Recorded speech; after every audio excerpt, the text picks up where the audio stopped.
Pour connaître nos droits et les faire valoir, informons-nous sur conseilnational.fr. Mercredi 2 avril, France, palais de l'Élysée, Choupinet fait sa colère, se roule, tape du pied par terre, je veux ma guerre avec la vieille Russie, et c'est ainsi que Vladimir agit. Oui, c'est du factuel et c'est extraordinairement drôle. Vladimir Poutine, de façon diplomatique, a fait parvenir une boîte de soldats en plomb à celui qui n'aurait jamais dû quitter le bac à sable. Vladimir Poutine, l'humour du pouvoir ou le pouvoir de l'humour, chacun retiendra la formule qu'il voudra. Bonsoir et bienvenue dans La France Libre, avec le Conseil National de Transition Français, canal historique. Bonsoir Philippe, bonsoir Jean-Pierre, bonsoir à vous messieurs, dames, bienvenue. Alors bonsoir à tout le monde, on est épaté par cette anecdote, on espère on pense qu'elle est véridique, hein. Il y a pas Absolument, c'est du factuel.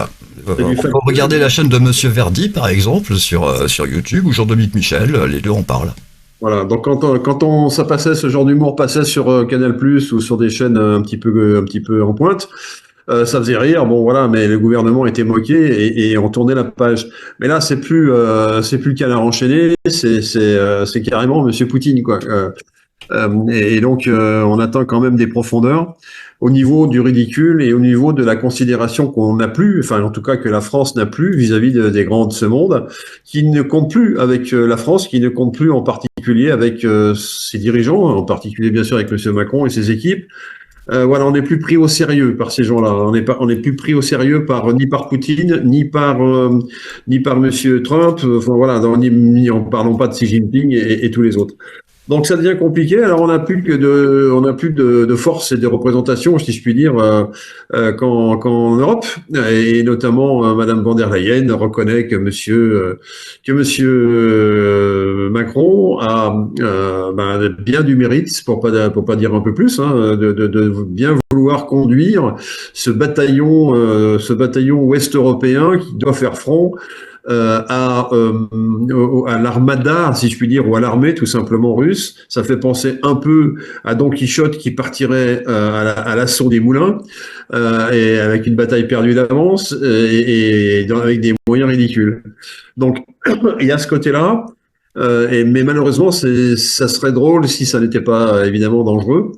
Car c'est dangereux de jouer avec le feu, c'est dangereux. Il aurait pu aussi bien lui envoyer une boîte d'allumettes avec un bâton de dynamite, ça aurait été la même chose.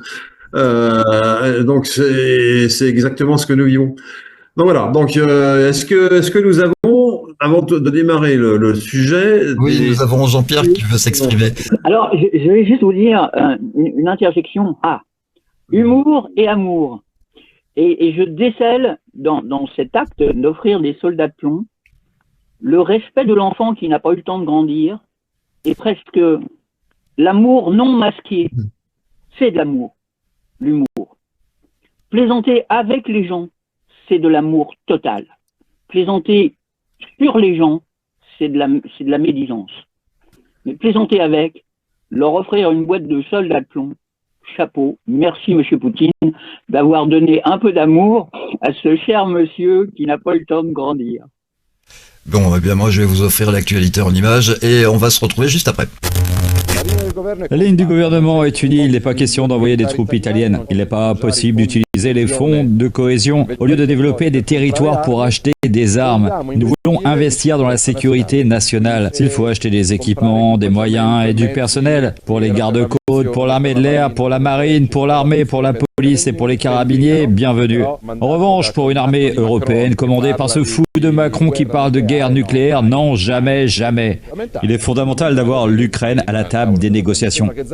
Il me semble que Zelensky, en reconnaissant l'importance de Trump, a fait preuve de sagesse. Je le répète, Zelensky appelle à la paix, Trump travaille pour la paix, Poutine veut la paix. Alors qu'à Bruxelles et à Paris, il y a des fous qui par opportunisme pour leur survie politique. Je pense que Macron cherche désespérément à donner un sens à son mandat. Encore bref, à la tête de la France. Mais ne le faites pas à nos dépens, ne le faites pas aux dépens de nos enfants. Mais disons que il est l'exemple de l'Europe, alors que le monde avance vers la paix. Zelensky appelle à la paix, Poutine appelle à la paix, Trump appelle à la paix. Macron et quelqu'un en Europe parle de guerre, d'armes, de bombes, de missiles, de chars. Je suis fier en tant que secrétaire de la Ligue et vice-premier ministre qui demain sur plus de 1000 places italiennes, et c'est un chiffre important, il y aura des tentes de la Ligue politiques qui attendront les citoyens qui veulent mettre fin à cette guerre. Alors que certains parlent d'une dette publique européenne commune pour acheter des chars d'assaut, cela me semble être un raisonnement insensé. Emmanuel Macron a un rôle crucial à jouer. C'est un vrai leader par son expérience et par sa capacité à rallier une coalition volontaire. Le premier élément de la sécurité des Ukrainiens et des Européens, c'est une armée ukrainienne forte, bien équipée le jour d'après. Et il y a unanimité de tous les participants aujourd'hui sur ce point. C'est pourquoi, de manière très concrète, nous avons acté que le Premier ministre britannique et moi-même donnions mandat à nos chefs d'état-major des armées pour qu'une équipe franco-britannique puisse être déléguée dans les prochains jours en Ukraine et puisse travailler de manière très étroite avec nos partenaires ukrainiens qui ont acté également ce mécanisme pour préparer justement dans tous les domaines ce que sera le format de l'armée ukrainienne de demain. Et puisque je vois sur ces bancs quelques va-t-en-guerre, quelques gens qui ont le courage d'envoyer les Ukrainiens au front, moi je vous encouragerai à envisager d'échanger vos mocassins à pampilles et vos vestons croisés contre des Rangers et des gilets pare-balles. Lorsqu'on vote la guerre, il faut être capable d'aller la mener. Vous avez des suppléants, démissionnez quand nous rentrons en guerre et allez au front. Allez passer une seule nuit dans une tranchée, dans la neige, sous les balles. Et enfin, vous pourrez donner des leçons aux Ukrainiens et à tous ceux qui se battent pour la liberté. Je vous remercie. Qu'est-ce que ça me fait rire d'entendre van der Leyen dire que Choupinet a un rôle crucial à jouer, que Choupinet est un leader. Non, mais c'est quand même exceptionnel. Et qu'il a de l'expérience. Ah oui, en plus, oui, il a de l'expérience. Il y a un fou et une folle dans cette histoire. Je vous laisse deviner qui est le fou et qui est la folle. Ah ben je sais pas trop, hein, parce qu'à ce niveau-là, des fois c'est la folle qui est fou et des fois c'est le fou qui est folle. Est-il le coup de la folle, c'est ça la question. Enfin, en tout cas, on peut les mettre en cage. Ah, il n'y a pas de problème. Voilà, donc on est sur un exercice de déclaration politique toutes plus nauséabondes les unes que les autres. Alors entendre que Zelensky est pour la paix, c'est pas ce qu'on entendait il y a encore pas si longtemps. Alors à moins qu'il y ait quelque chose m'ait échappé. Et Zelensky est du côté de ceux qui veulent la guerre, évidemment, hein, c'est-à-dire du côté de Macron, qui lui-même est dirigé par un certain nombre de personnes dont on va pas redire les noms ici, et qui sont intéressés financièrement à ce que la guerre continue, parce que ça fait leurs affaires tout simplement, alors qu'aujourd'hui elles sont en train de perdre sur le front économique, financier, justement à cause ou grâce à Monsieur Trump, qui lui fait un travail effectif et qui a asséché les sources d'approvisionnement monétaire de ces groupes qui nous enquiquinent la vie depuis un certain temps et dont on cherche à se débarrasser aujourd'hui, hein, c'est clair. Hein. Donc, ce qui se passe, c'est que Monsieur Zelensky nous dirait qu'il est du côté de la paix. Bien sûr, on a tous intérêt à dire je suis du côté de la paix, mais en contrepartie de la paix, il veut des armes. Il veut qu'on le nourrisse avec des tanks, qu'on le nourrisse avec des armes diverses et variées pour faire pièce contre la Russie. Or, ça, c'est quelque chose d'absolument stupide, qui n'a aucune chance d'arriver d'ailleurs. Donc, on nous raconte une belle histoire qui est fausse. Cette histoire de monter au créneau, mettre des soldats anglais et français sur le terrain pour prévoir ce que sera l'armée ukrainienne de demain, mais ça tient pas la route. Ça tient pas la route une seconde. Ce format-là, il a déjà été prévu par Monsieur Poutine et par Monsieur Trump. Il est hors de question que ce soit l'Europe qui définisse ce qui existera ou ce qui n'existera pas en Ukraine. Quand je dis ça, c'est pas un jugement de morale. C'est simplement le bon sens qui fait qu'il est hors de question que Monsieur Poutine voit à ses portes se développer une armée qui serait plus forte qu'avant qu'il ait envahi effectivement cette aile est de l'Ukraine. Donc tout ça ne correspond à aucune réalité. On est dans des fantasmes. Ça nous emmène à des choses comme ce qu'on a vu tout à l'heure, c'est-à-dire des cadeaux de soldats de plomb pour s'amuser dans la cour, comme on dit. Hein. Et donc ça en dit long sur l'esprit de responsabilité de nos dirigeants à nous qui sont complètement largués. Et ils sont largués parce que les moyens technologiques pour faire la guerre à qui que ce soit d'ailleurs ne sont pas en place, ne sont pas disponibles, n'existent pas encore, n'existent plus. et que évidemment la Russie, elle, a fait ce qu'il fallait pour être prête à ce combat qu'elle avait anticipé depuis longtemps, compte tenu des mensonges qui s'accumulaient du côté de l'Ouest, de l'Ouest tout simplement, hein, de côté de l'Europe de l'Ouest et des États-Unis à l'époque. Hein. Donc, alors tout ça fait que aujourd'hui, qui est pour la paix? Ben, c'est Monsieur Trump qui est pour la paix. Hein. Il a pris la mesure de ce qui se passait et au niveau militaire en Russie et au niveau militaire en Chine. Et ce qui n'est pas rien, puisque en Chine, j'ai vu des chiffres absolument astronomiques qui nous disent qu'il y a un bateau. Alors c'est des bateaux pas de guerre, hein, c'est des bateaux commerciaux. Il y en a un, il y en a un tous les 20 qui est fabriqué par les États-Unis. Le reste, c'est les 19 autres, c'est fabriqué par la Chine, quoi. Donc, qui dit qu'ils sont capables de fabriquer des bateaux de commerce sont évidemment capables de fabriquer des bateaux de guerre. Donc, l'armée navale chinoise est autrement mieux armée, si je puis dire, que ce qu'est celle des États-Unis d'Amérique. On a vu, soi-disant, je dis bien soi-disant, car j'ai un gros doute là-dessus, Monsieur Trump ordonner un bombardement des Yéménites dans la mer Rouge, enfin en tout cas au large de la mer Rouge. Et pour se venger ou pour se revancher des attaques faites par les fameux Houthis, ceux qui sont les Yéménites donc, et qui eux attaquent avec des drones, avec des solutions relativement minimalistes, mais qui ont une efficacité redoutable, tant et si bien qu'on a des photos d'un porte-avions qui est en flammes, quoi, hein, un porte-avions américain évidemment, hein, encore d'aujourd'hui, hein, enfin d'hier ou d'avant-hier. Donc les Américains se font éconduire, hein, je vais dire ça poliment, malgré leur porte-avions par des gens qui il y a encore 20 ans combattaient avec des arcs et des flèches, hein, si je résume, mais c'est un peu ça. Aujourd'hui, ils ont réussi à s'adapter à une guerre qui est asymétrique, comme on dit, hein, c'est-à-dire le petit contre le grand. Et c'est le petit qui est en train de gagner. Hein, c'est déjà arrivé dans les îles insulaires où des sociétés privées avaient fait débarquer des armées privées pour aller chasser un roi, pour le mettre à la place un président de la République piloté par les Américains ou par qui on veut. Cette opération a raté au bout de 8 ans. Les agresseurs, car c'était les agresseurs d'une grande société minière internationale, eh bien sont rentrés avec la tête sous le bras, hein, si je puis dire. Donc ça n'a pas fonctionné. Donc les outils nous montrent la même chose. Et je vois mal que Monsieur Poutine ne sache se battre contre une coalition de pays européens qui eux sont armés. On va pas le dire parce que c'est désobligeant vis-à-vis de l'armée française. Les militaires eux-mêmes sont désabusés et c'est pas qu'ils veulent pas y aller, c'est qu'ils savent très bien que ça sert à rien d'y aller, quoi. Donc balle au centre, si je puis dire. Donc tous ces propos bellicistes sont hors de contexte et ne devraient pas avoir lieu. Voilà ce que je voudrais dire. Ouais, et Zelensky qui en ce moment veut plus trop rendre l'argent à Donald Trump. On sait que les États-Unis ont prêté de l'argent à l'Ukraine pour cette fameuse guerre et aujourd'hui donc il serait en train de se désengager des accords et donc Donald Trump a quelque peu menacé en disant si jamais toi tu rends pas l'argent tu vas avoir un gros problème. Oui Jean-Pierre. Rendez l'argent. Oui. Alors je ne sais pas si le titre a été annoncé et j'aimerais prolonger sur la teneur du titre de l'émission.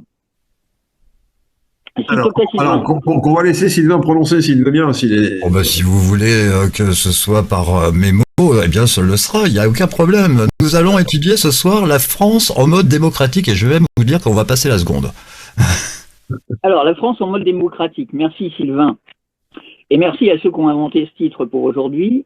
Pour la démocratie, il faut des garde-fous. Le fou, c'est l'élément, parmi les 4 éléments, hein, la terre, l'eau et l'air et le feu, c'est l'élément le plus dangereux. Donc, on met les garde-fous. Et tant qu'il n'y aura pas de garde-fous, la démocratie, en France, ne pourra pas intervenir. Or, il y a des gens qui sacrifient leur vie pour aller à la guerre, et à mon sens, il ferait mieux de la consacrer à être les garde-fous de certains fous et certaines folles, comme on en a vu dans l'émission. Hein. Donc, pour le feu c'est le fou. Hein. Donc il y a des garde-fous, une petite grille en métal pour éviter aux braisons d'aller mettre le feu au plancher. Et je souhaite, et vraiment ça démarre par là, de mettre ces gens en état d'être aimés, de jouer avec leurs soldats de plomb et avec leurs feutres, leurs stylos, de faire des dessins sur des papiers, mais surtout de ne plus rien faire pour les autres tant qu'ils n'auront pas grandi un tout petit peu. Et j'appelle les gens en armes pour être vraiment les garde-fous, pour empêcher que des fous malmènent le monde. Merci d'avoir entendu. Merci Jean-Pierre. Merci Jean-Pierre, merci à toi. Ça me permet d'enchaîner, si tu es d'accord, Sylvain. Absolument. Sur la France, donc en mode démocratique, voilà. Donc aujourd'hui, la démocratie, elle part, elle devra partir, parce qu'elle n'existe pas, hein, la démocratie, elle devra partir demain de la mairie. Hein, c'est la mairie qui est le noyau de base, l'électron libre, hein, ou pas libre d'ailleurs, mais en tout cas la mairie, c'est là que les maires ont des grosses responsabilités. Rien ne se passe dans une mairie française sans qu'il n'y ait la signature du maire à l'intérieur de sa commune, qui soit bien entendu relié à la communauté. Et donc le maire a une autorité réelle, et il est aussi le premier magistrat, c'est-à-dire qu'il a une autorité de magistrat, alors qui souvent aujourd'hui est contredite, malheureusement, par des magistrats au-dessus qui eux se disent des professionnels de la chose et qui contredisent le choix du maire, ce qui contribue à son agacement dans sa fonction. C'est-à-dire les maires ont de moins en moins justement d'autonomie qui autrefois était forte, maintenant ne l'est plus. Ils sont noyés dans des associations de communes où se dilue encore leur autorité, etc. Donc, il est urgent pour la logique des maires en France, qui est bonne à mon avis, hein, de faire en sorte excusez-moi, que ces maires retrouvent non pas leurs prérogatives, parce que justement, c'est des prérogatives qui vont devenir de plus en plus importantes. Et donc, on fera des assemblées populaires, comme on a déjà eu l'occasion de le dire, des assemblées même citoyennes. Donc, ce sont des gens, les citoyens, la différence entre le peuple, enfin, quelqu'un du peuple et un citoyen, hein. Il y en a un qui vote et l'autre non, hein. Donc, voilà. Et dans les assemblées citoyennes, pardon, il y aura dans ces assemblées des gens tirés au sort dans la mairie. C'est-à-dire qu'on va choisir non plus un conseil municipal, mais on va choisir à travers un conseil qui vient d'être nommé ou tenté, avec des tirages au sort qui sont prévus d'avance et qui permettent d'avancer sur un sujet et de faire voter tout le monde. Voilà, c'est ça qui est intéressant. Et donc plus simplement le conseil municipal, comme on le connaît aujourd'hui. Alors il y a des maires qui vont dire, mais attendez, mais on est en train de tout perdre. Vous nous prenez nos prérogatives. Mais non, monsieur le maire, on va vous laisser en tant que savant, que sachant, que connaisseur et connaissant de votre commune. Il n'y a que vous qui connaissez bien la commune. Donc vous allez être libre de donner des conseils, vous allez être libre de faire plein de choses, alors qu'aujourd'hui vous êtes libre de pas grand-chose, quoi. Alors à part d'un bon salaire, si c'est le cas, ce qu'on vous souhaite, mais demain, ça sera remis à plat. Et je suis pas sûr que ce soit le salaire qui motive les maires de France. Donc voilà, que ce soit leur rémunération. Donc on va partir de la mairie, on va monter jusqu'au département bien évidemment, et on va arriver à ceux qui sont aussi des élus, qui sont les députés, voilà, aujourd'hui en République et non pas en démocratie. Donc il y aura des différences absolument fondamentales. Et puis, il y a bien entendu la magistrature qu'il va falloir traiter également. On vient d'évoquer la magistrature. Alors, évidemment, ça serait compliqué de finir cette émission sans parler de ce qui est arrivé à Madame Le Pen, qu'on aime ou qu'on n'aime pas, qu'on soit de son parti ou pas, ou peu importe, c'est pas ça le sujet. C'est est-ce que le sort qui lui a été fait était juste dans le cadre du droit? Alors, j'ai envie de répondre parce qu'elle a répondu elle-même, c'est-à-dire qu'elle s'est présentée et défendue au journal télévisé auprès d'un certain monsieur, je sais plus son nom, peu importe, et elle a défendu point par point tout ce que lui portait comme accusation contre elle, s'il se faisait le suppôt en quelque sorte de la chose jugée et des juges, et il se faisait il recommençait quoi à attaquer Mme Le Pen sur ces points-là. Donc elle s'est fort bien défendue, et puis elle dit on ne restera pas là. Alors il faut surveiller de ce qui se passe à ce sujet-là, parce que peut-être qu'à l'heure où je vous parle, elle a été amnistiée ou que sais-je encore, parce que ça m'étonnerait pas du tout que ça se passe comme ça. Mais admettons qu'elle soit toujours sous le coup de ce verdict et qu'elle en fasse appel, tout simplement, si elle peut faire appel, parce qu'on lui a expliqué que c'était pas possible de faire appel. Ah bon, c'est autre chose, quoi. Là, on est en train de se dire, on est dans un pays qui est en train de perdre sa démocratie ou son esprit démocratique, car il n'y a pas de démocratie en France, il y a eu éventuellement un esprit démocratique. Et puis, bien souvent, les gens confondent le mot démocratie avec le mot liberté. Je fais ce que je veux, je suis en démocratie. Non, tu fais ce que tu veux parce que tu es en liberté. Et qu'il y a un certain nombre d'éléments politiques qui te permettent d'être en liberté aujourd'hui. Voilà, donc il faut bien se mettre le sens des mots en bouche. La démocratie, il n'y a pas de démocratie au sens je dirais, de Périclès et d'Éphialtis, qui sont les deux fondateurs de cette démocratie grecque ancienne, sur laquelle on s'appuie souvent et à laquelle on fait régulièrement référence, parce que elle établit des règles, et ces règles, on ne les connaît pas en général. Donc nous les établirons, nous les avons établies, nous allons les respecter, et ce sera une vraie démocratie. Pourquoi on insiste là-dessus? Parce que, tout simplement, le mot démocratie est un des plus galvaudés du monde. monde. Les gens croient être en démocratie alors qu'ils ne le sont pas. Et chaque fois qu'on leur dit on va vous faire une démocratie, oui, ça va, on connaît, on a déjà reçu, on a déjà donné aussi. Hein. Donc voilà, donc il y a une déshérence par rapport au mot même et à ce que représente le mot démocratie, contre laquelle nous luttons effectivement. Et voilà. Donc ça c'est le préalable à tout ça. Alors, ce que je voudrais dire au niveau magistrature, c'est que Monsieur Macron aurait dit à Madame Le Pen, de façon directe ou indirecte, je ne sais pas, que mais les juges, la magistrature et les juges sont indépendants. Ça, c'est une affirmation. Alors, évidemment, l'indépendance de la justice, c'est quelque chose d'important. Est-ce qu'elle est indépendante? Ça, c'est une question qu'il faut voir. Alors, je crois pas que Monsieur Macron mente dans ses déclarations, parce qu'il va pas tomber dans le piège du mensonge, mais il utilise régulièrement des mots ou des expressions à double sens. C'est-à-dire que là, en l'occurrence, là, effectivement, la magistrature est totalement indépendante, dans la mesure où elle a choisi depuis un certain temps, et pour une grosse minorité, voire une majorité des magistrats, elle a choisi son camp. C'est-à-dire que le camp dans lequel elle se sent à l'aise, c'est celui de la Macronie, c'est clair. Hein, voilà. Donc, de dire qu'elle est indépendante, c'est pas tout à fait faux. Elle, de son indépendance, qu'est-ce qu'elle a fait? Elle a choisi quelque chose qui ressemble et qui se rapproche très fort de la Macronie. Hein, voilà. Donc, effectivement, il y a une indépendance, mais qui est mal utilisée. Alors, il va falloir effectivement changer un certain nombre de choses. Comment fait-on en démocratie pour changer ça? C'est très simple. On utilisera des services de magistrats professionnels comme aujourd'hui, mais ils seront supplantés ou ils seront supplantés, suppléés, ou qu'est-ce que vous voulez. Au-dessus d'eux, il y aura les jurys populaires. Et les jurys populaires n'auront pas le rôle de juger la loi, puisque ça c'est le rôle du juge, mais ils auront le rôle de juger du bien fondé du résultat. Or, dans le cas de Marine Le Pen, il me semble que dans ce cas-là, très précisément, un jury populaire aurait annulé la décision de justice. Dans le cas où nous nous plaçons aujourd'hui dans un futur avec un système de droit qui soit véritablement indépendant, mais surtout véritablement surveillé par le peuple, et que tout vienne du peuple. Car si rien ne vient du peuple, ça se passe pas bien. Petite question, Philippe, quand on essaye de museler une personne, est-ce que l'on est en démocratie ou en dictature?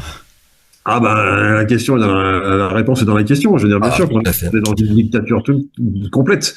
Comment dirais-je, la liberté de parler, la liberté d'expression est celle qui est la plus combattue en ce moment. D'ailleurs, quand on a dit à Monsieur Trump, hier ou avant-hier, ce qui s'est passé au sujet de Madame Le Pen, et on lui a demandé, les journalistes lui ont demandé son avis, il a répondu, venant d'un pays comme la France, ça ne m'étonne plus. Donc, que dit-il? Il dit que le pays français, comme a déjà dit Monsieur J.D. Evans, est en train de perdre ses droits, est en train de perdre ses libertés, est en train de perdre l'esprit démocratique. Et c'est dangereux. Et on pourrait citer le cas de la Roumanie, ce qui s'est passé avec l'annulation des élections roumaines à laquelle la France et Monsieur Macron a fortement participé, dit-on. On pourrait bien évidemment remonter à 2008, qui est la date à laquelle la forfaiture, la forfaiture de base, la forfaiture originelle, comme il existe un péché originel, il y a une forfaiture originelle, qui est cet abandon de la voix du peuple pour être remplacé par la voix de ses représentants. Et ces représentants ayant choisi de penser et d'agir différemment du peuple, eh bien voilà, aujourd'hui on vit dans un monde où nos représentants ne nous représentent plus. Voilà ce que je voulais dire pour l'instant. Est-ce qu'il y a des commentaires, des choses à rajouter derrière tout ça? Oui, j'aimerais signifier que la démocratie, la vraie, a quelques clés. Libre et responsable. Libre de ses pensées, de ses paroles, de ses actes, et responsable de ses propres pensées, de ses propres paroles et de ses actes. C'est accepter de laisser vivre sa propre divinité, être libre et responsable de tout ce qui émane de nous. Et c'est une des bases de la vraie démocratie, avec en plus ce besoin incroyable qu'a chaque être de contribuer à la communauté. Nous avons tous ce besoin. C'est un des besoins majeurs de la vie. Un être qui n'a pas la sensation de contribuer ne pense qu'à mourir. Et un être qui sait qu'il contribue, ne serait-ce qu'en étant ce qu'il est, accepte de vivre envers et avec les difficultés et les joies. Merci d'avoir entendu. C'est l'anarchiste démocrate qui vous parle. Personnellement, je n'aime pas Madame Le Pen, mais je trouve qu'elle a complètement raison de parler. Elle a tout à fait le droit de parler, autant que moi, j'ai raison de parler, le droit de parler. Nous avons tous le droit et raison de parler. C'est ça la démocratie. Merci Philippe. Merci Jean-Pierre. Eh ben, Continuons. Continuons, on a droit à quelques minutes en plus, bon c'est super. Et oui, donc le juge lui lit la loi, alors que le juste, enfin ce qui va venir du peuple va être pondéré par la justesse. On va dire le juste, on va pas forcément dire la loi. Hein, voilà, c'est la différence des traitements entre le juge et les jurys populaires.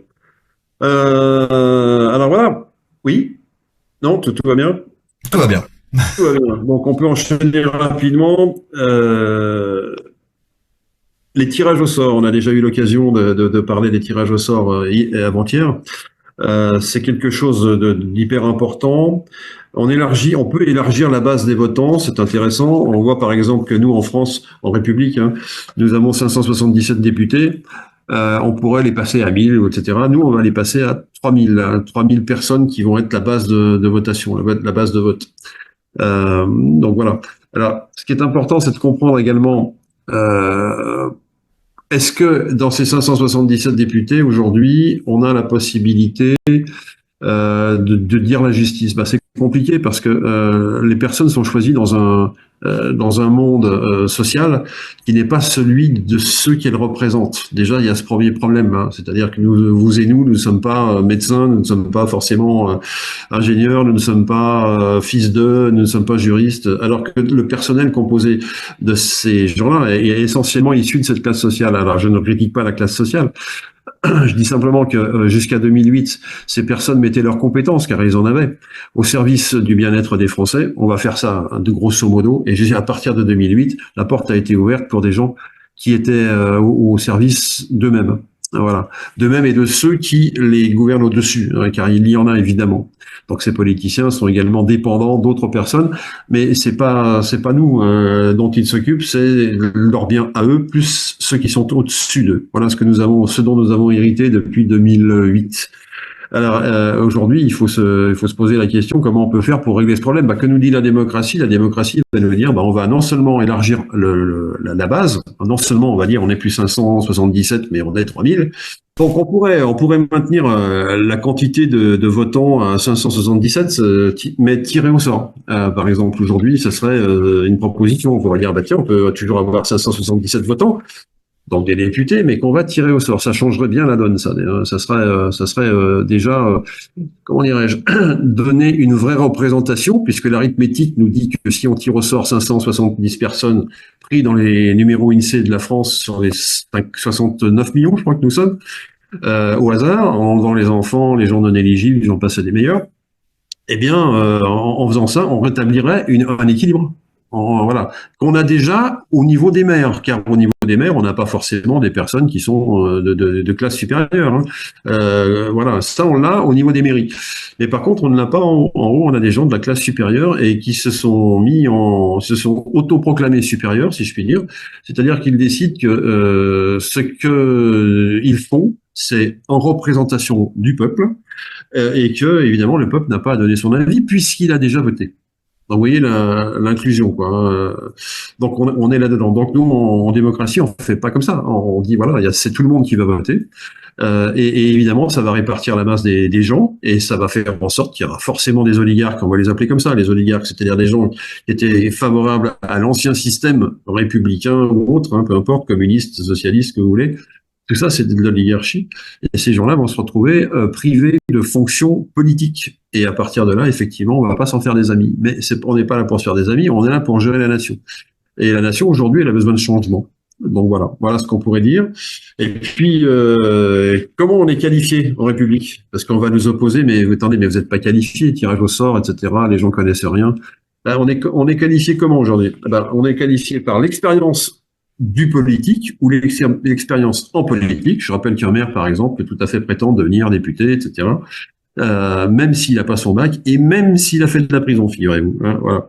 Donc, oui, un maire, c'est comme ça. Hein. C'est sa capacité à se faire entendre dans l'hémicycle. Est-ce que j'ai suffisamment une grande bouche, passez-moi l'expression, pour parler devant tout le monde devant l'hémicycle, ou bien est-ce que je tremble du genou dès l'instant où je vois le rouge de l'hémicycle? Ben, ça, c'est un deuxième cas. Et puis, les propositions favorables au peuple régulièrement rejetées. Alors ça, c'est ce que j'ai noté parce que eux, aujourd'hui, tout ce qui est favorable au peuple, on s'aperçoit que c'est rejeté. Et qu'inversement, tout ce qui est pris en compte aujourd'hui, c'est en défaveur du peuple. Alors, je vais prendre un exemple tout bête, qu'on a déjà pris récemment. C'est le fameux critère 3. Donc, est-ce que vous connaissez quelque chose qui nous enquiquine plus avec autant de peu de moyens, si peu de moyens, pardon, que cette déclaration des critères 3. Les ZFE, les zones à forte expulsion. Les zones à forte expulsion, exactement, ou à forte émission, comme ils disent, le vrai sens du cycle. Zone à forte émission. Alors ça, c'est quelque chose qui visiblement est dirigé contre nos intérêts, puisqu'on vous propose ni plus ni moins, si vous dépassez la date prescrite, d'échanger votre voiture actuelle pour l'envoyer à la poubelle par une autre voiture que vous allez vous payer vous-même. Donc là, c'est un petit peu beaucoup, c'est un peu abusé. Mais justement, c'est une façon de voir jusqu'où ils peuvent aller plus loin qu'avant, quoi. Voilà. Alors, on a eu Madame van der Leyen qui nous a expliqué que Monsieur Macron avait de l'expérience, il était très bien équipé pour monter au front. Et là, on a aussi voilà des choses qu'ils essayent, ils nous testent nous, petits soldats, pour savoir si on va monter au front. Parce que c'est ça c'est le même sujet en fait. C'est-à-dire qu'une fois qu'on est soumis par la critère 3, on sera soumis pour aller sur les champs de guerre. Voilà, c'est la même démarche, c'est la même calcul de leur part. Voilà. Donc voilà, donc ce que je pouvais dire. Alors on pourra parler dans d'autres émissions de l'échantillonnage pour agrandir honnêtement le champ des votants. Ça c'est quelque chose d'important. Et ce que c'est que la représentation en démocratie. Mais je pense qu'on a atteint la limite du temps, donc on a d'autres occasions, on traitera ces sujets-là. Là, on est un petit peu débordé parce que l'actualité était et est toujours très riche, donc on s'excuse aux personnes qui ont passé un peu trop de temps. Et moi, je rends, en ce qui me concerne, la parole. On va passer la parole à Jean-Pierre et nous clôturerons juste après. Jean-Pierre, c'est à toi. Je la veux bien. J'ai entendu le mot qualifié de Philippe. Qu'est-ce qui qualifie un citoyen pour être amené à voter en groupe? Alors, qu'est-ce qui qualifie la bonne volonté et la liberté de tout conflit d'intérêts? C'est-à-dire vérifier que les gens qui sont volontaires n'ont pas de conflit d'intérêts et vont pouvoir prendre des décisions en âme et conscience et en bonne intelligence avec le groupe qui va réfléchir sur la question. Et j'aimerais qu'au moins, il y ait 579 votants. Tous les gens qui s'intéressent aux mathématiques et aux nombres pourront comprendre pourquoi le 9 au lieu du 7. 579. Merci d'avoir compris. Si vous voulez la guerre, attention, en démocratie, on peut très bien faire usage de la tendresse, et ça pourrait très bien arriver demain. Merci Jean-Pierre, merci Philippe, excellente soirée. Notre prochain rendez-vous avec La France c'est libre, une émission du Conseil national de transition français, canal historique, eh bien ce sera juste avant le week-end, vendredi. Merci, excellente soirée.